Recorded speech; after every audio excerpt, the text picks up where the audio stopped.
And Flip is a real dude, man. Definitely got to say shout out to the big homie Lil Flip. You know, like I say, from that whole underground era, dude was going platinum on his own. You For know, sure, man. without the deal, without the For majors, real. and I'm pretty sure he put you up on a lot of game out there too, right? Yeah, man. On the independent game, Right. man. That's what he was saying. He's saying like now, it's wide open for us to go. You know what I mean? All we gotta do is promote ourselves. Yeah. Do it the right way. Make sure you got your publishing, but make sure you got all your business right. Mm-hmm. Put your stuff out, man, and believe in your own grind. You know what I mean? Work with the artists that you like.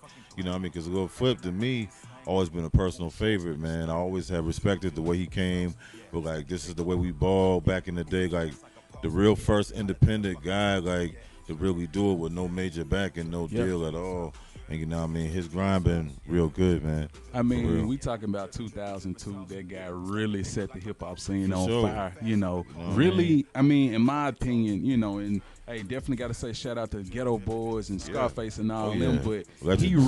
reignited the Houston hip hop scene. You Yeah. know what I'm saying? Because Facts. that's something that kind of, you know, it wasn't getting its proper shine for a good while. At Then that Flip time. came out, and then that really opened the doors up for the Paul Walls, the Millionaires, like you say, the Zeros, and you know, Killer Callions and all them, man. Like, Yeah, man. definitely. So Slim Thug too. Got to Slim Thug, shout oh, out yeah. Slim Thug, Mike Slim Jones. Thug, What? yeah. I'm tripping. I'm tripping. Slim Thug, legendary. I still remember Mike Jones' number. I don't know if it's still on or not, but I might call it later and be like, Mike Jones. I remember that Mike Jones. Who? I know. That Where you number. at? Yeah, yeah. All right, so man, outside of that, man, what you got popping? Like, you working on any shows, anything coming up, or any shows you did previously, or what?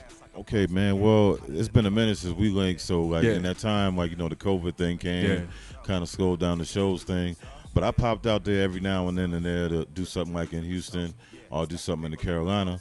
But mainly, I've been focusing on like the visuals, the video game. You know what I mean? Making sure we doing the 3D graphic game, and Right. making sure we putting all these visuals out. And I've been working on building a YouTube platform. Okay. Because right now, man, YouTube is like where it's at right now, with Yeah. all these reaction videos, bloggers, everybody with their channel. So I came up with 2 YouTube shows, and one of them is called Free Game. Okay. On the Free Game show, I'm just teaching artists like, like how to get your songs uploaded, where to go to TuneCore, go to this one, weigh out the options, like this price, that price.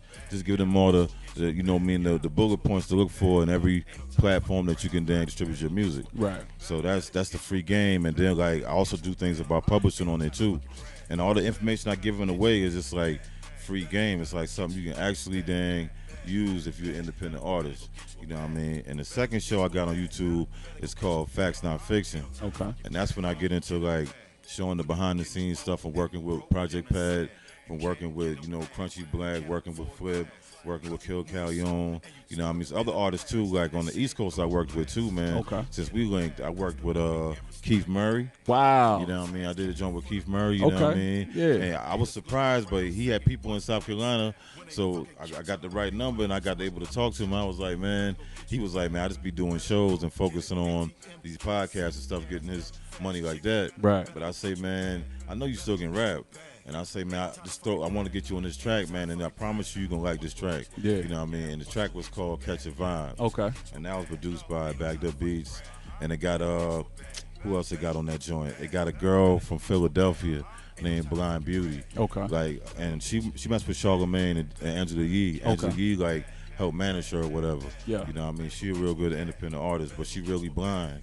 But Wow. she has a real good voice. Okay. Real good voice. And I let Keith Murray hit a track, and he was like, yo, I'm getting on it. Yeah. And I got that one with him, and I got one with J.R. Ryder Okay. from Dipset. Yeah. You know what I mean? I seen him pop out. He did an interview just recently with Adam 22. Okay. You know what I mean? But I reached out to him, man, with a friend of mine in New York. He from Brooklyn, but I don't want to give his name out on here. But Yeah. he from Brooklyn, a guy that I knew, and he was like, man, I really know J.R. Ryder, and he was like, man, would you want to work with him? I said, yeah, man, J.R. Ryder was dope. You know what I mean? Dipset. So we did a song together called Imaginary Players. Imaginary Players, and that's like a spinoff of an old Jay-Z track Okay. called Imaginary Playmate. You know Yeah. what I mean? And I dropped that song on an album called The Bird Print. You know what I mean? The whole album kind of doing like certain songs that sounded like Jay-Z joints remake. Right. You know what I mean? That's the same album I got Little Flip on. Okay. Kill Callion on. ESG on that one too. And who else on that album? Sauce Walka on that album. Wow. Yeah, Sauce Walka gave me a drop on that joint, man. And Yeah. I was like, I use that little short hook, but it'll go, man. You know what I mean? I got that through his manager, Big Trail. Yeah. And Big Trail go back to when I first met Project Pat. Okay. You know what I mean? So Big Trail used to be Project Pat manager. So when I was like, man, Big Trail, you working with Sauce Walka now?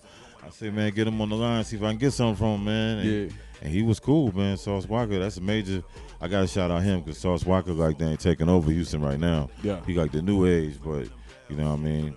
He showed the brother love on the album. Man, you working. Real. We talking about, you got features from somebody from Dipset, 3-6 Mafia, Yep. Houston. Yep. Like, how do you stay humble with all this major, activity you got going on? Because this stuff ain't light. Like, that's I feel not you. light at all, you know. I feel you. You know what I mean? I just be just trying to focus on the long drive, you know what I mean? Focus on the marathon, not the quick race, you know what I mean? Right. So it's easy to get wrapped up in that, but I'll be like, man, if I get wrapped up in that gonna make me stop and not keep going forward, like not reaching for new goals, new things, like new business ventures, you know what I mean? Looking for a different avenue to go in, you know what I mean? So that's how I stay humble, you know what I mean? That's how I keep it humble, man. Just always staying focused on different business endeavors and stuff like that, you know?